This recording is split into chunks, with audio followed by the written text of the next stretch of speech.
Good morning students.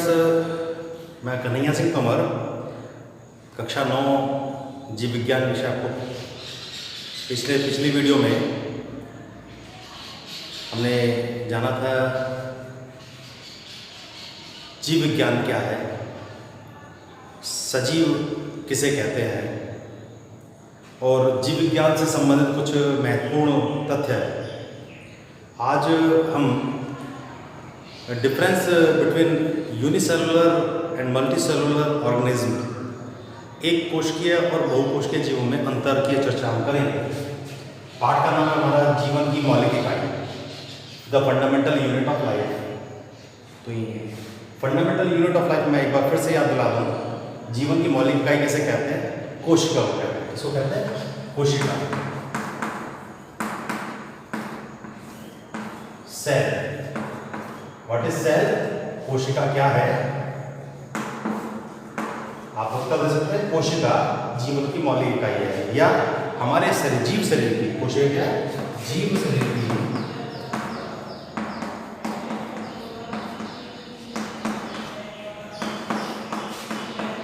मौलिक इकाई।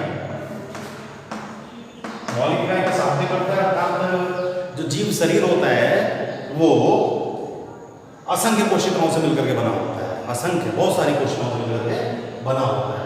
जीव शरीर की मौलिक इकाई क्या है? कोशिका है। कोशिका जीव शरीर की मौलिक इकाई। दूसरी परिभाषा हम कह सकते हैं कि कोशिका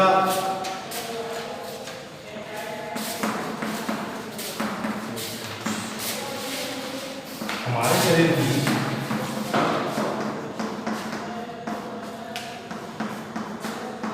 संरचनात्मक व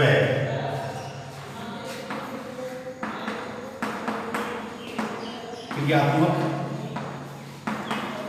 इकाई होती है। Structural and functional unit of life. What is cell? Cell is the structural and functional unit of life. कोशिका हमारे शरीर की संरचनात्मक और क्रियात्मक इकाई होती है, क्योंकि जीव शरीर से संबंधित जो जैविक क्रियाएं जितनी भी संपन्न होती हैं वो मौलिक क्रियाएं, जो मूल क्रियाएं हैं वो किसमें संपन्न होती हैं? कोशिकाओं में संपन्न, कोशिका के अंदर संपन्न होती हैं। अच्छा, आज हम मेनली चर्चा करेंगे differences between unicellular and multicellular organism. Ready, चलो।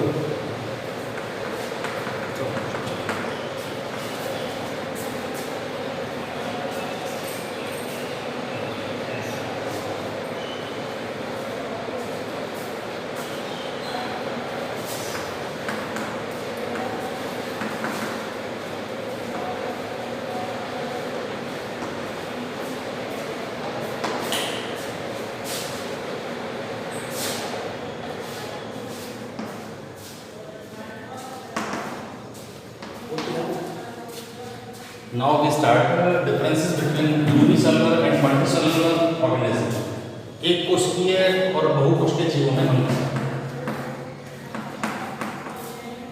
एक कोशिकीय और बहुकोशिकीय जीवों में अंतर की हम बात करते हैं। तो जो सबसे पहला डिफरेंस है multicellular organism, unicellular multicellular organism में, कि सबसे पहला कि यही है जो एक कोशिकीय जीव होते हैं वो एक कोशिका से बने होते हैं। एक कोशिका जीव शरीर, जीव शरीर एक कोशिका से ही बना होता है। एग्जाम्पल इसमें हम अमीबा, पैरामीशियम,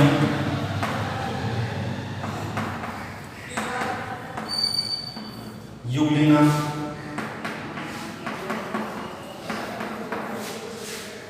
इनकी हम कह सकते हैं। दूसरा इसमें मल्टीसेलुलर ऑर्गेनिज्म में जीव शरीर जो होता है वो बहुत सारी असंख्य कोशिकाओं से मिलकर बना होता है। इसमें जीव शरीर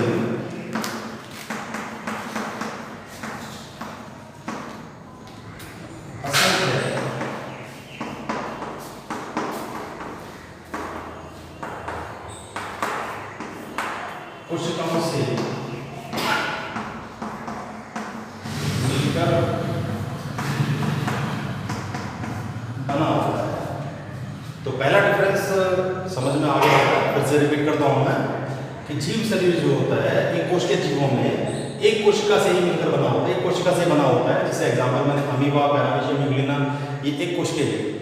दूसरा बहुकोशिकीय जीव जो है इसमें जीव शरीर असंख्य कोशिकाओं से मिलकर बना होता है। इसमें बहुत सारे एग्जाम्पल हैं।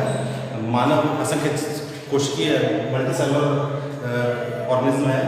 इसी के अलावा जितने भी हम आंखों से देख पाते हैं यूनिसेलुलर ऑर्गेनिज्म को हम नंगी आंखों से नहीं देख सकते, इनके लिए माइक्रोस्कोप की आवश्यकता होती है।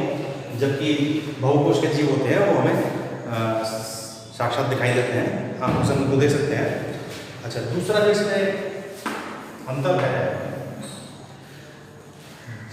जीव शरीर की जो समस्त जैविक क्रियाएं होती हैं वो एक कोशिका के भीतर ही संपन्न होती हैं। जीव शरीर में होने वाली जैविक क्रियाएं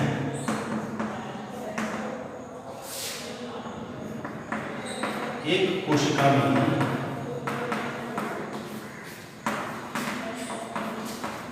संपन्न होती है। जबकि यहाँ पर बहुकोशिकीय जीवों में बहुत सारी कोशिकाएं होती हैं और जो जैविक क्रिया होती है, जीवन से संबंधित क्रिया होती हैं, वो सभी कोशिकाओं में होती हैं।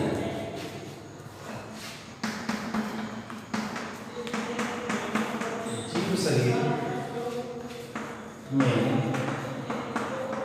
होने वाली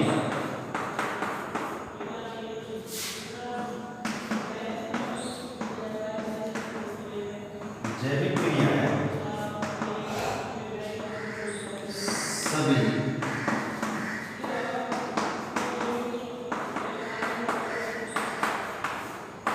कोशिकाओं में संपन्न होती है। अभी हमने दो डिफरेंसेस केवल यहाँ पर देखे हैं।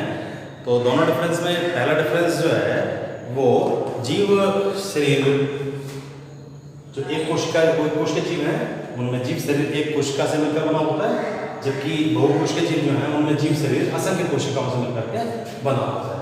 दूसरा डिफरेंस जीव शरीर में होने वाली जो जैविक क्रिया होती है, वाइटल एक्टिविटीज जो होती हैं, जो जीवन से संबंधित, जैसे रेस्पिरेशन है, इसके अलावा एक्सक्रीशन है, जितनी भी हम इस तरह की जो वाइटल एक्टिविटीज हैं, जैविक क्रियाएं हैं, वो एक ही कोशिका के भीतर संपन्न होती है। रिप्रोडक्शन है मल्टीसेलुलर ऑर्गेनिज्म में, बहुकोशिकीय जीवों में जीव जो एक्टिविटीज होती हैं, इस तरह वाइटल एक्टिविटीज जो होती हैं, वो सभी जैविक क्रियाओं सभी कोशिकाओं में संपन्न होती हैं।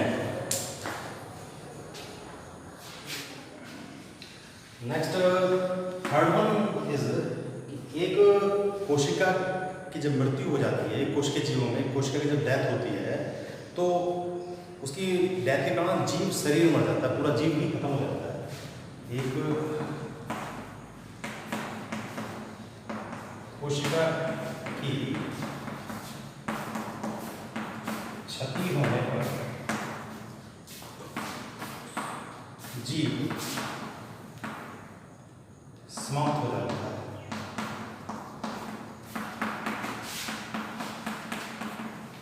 ऐसा क्यों होता है? क्योंकि जीव शरीर एक कोशिका से मिलकर बना है और एक कोशिका की क्षति हो गई तो जीव समाप्ति हो जाना है। इसमें थर्ड वन जो है, बहुकोशिकीय जीवों में यदि कोशिका की क्षति हो जाए तो कोई बहुत बड़ा प्रभाव नहीं पड़ता, अर्थात जीव नहीं मरता, जीव समाप्त नहीं होता। बहुकोशिकीय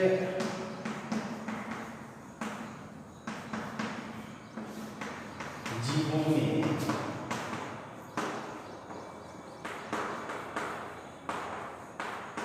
कोशिका की क्षति होने पर कोई बड़ा प्रभाव नहीं पड़ता है।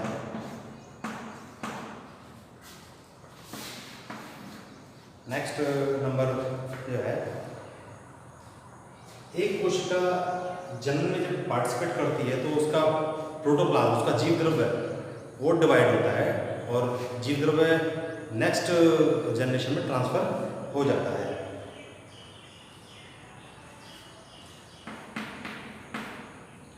एक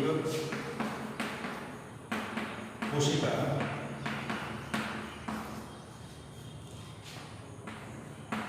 जन्म के समय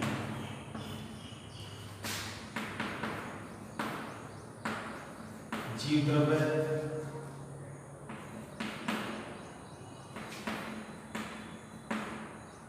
का विभाजन करके नए जीव की निरंतरता को बनाए रखती है। जबकि यहाँ पर सेल डिवीजन होता है और सेल डिवीजन के पश्चात बहुकोष के जीवों में कोशिका विभाजन होता है। कोशिका विभाजन के पश्चात नया जीव उत्पन्न होता है, नए जीव की उत्पत्ति होती है।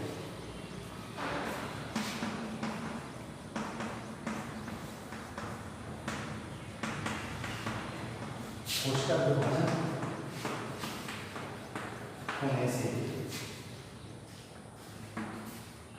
नई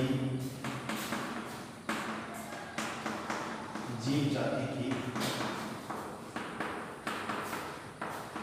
उत्पत्ति होती है। तो अभी हमने स्टूडेंट्स 4 मेन डिफरेंसेस की बात की, 4 मेन डिफरेंसेस हमने पढ़े हैं। तो इन चारों को आप लिखोगे और याद करने का प्रयास करेंगे। ठीक है, ओके, थैंक यू।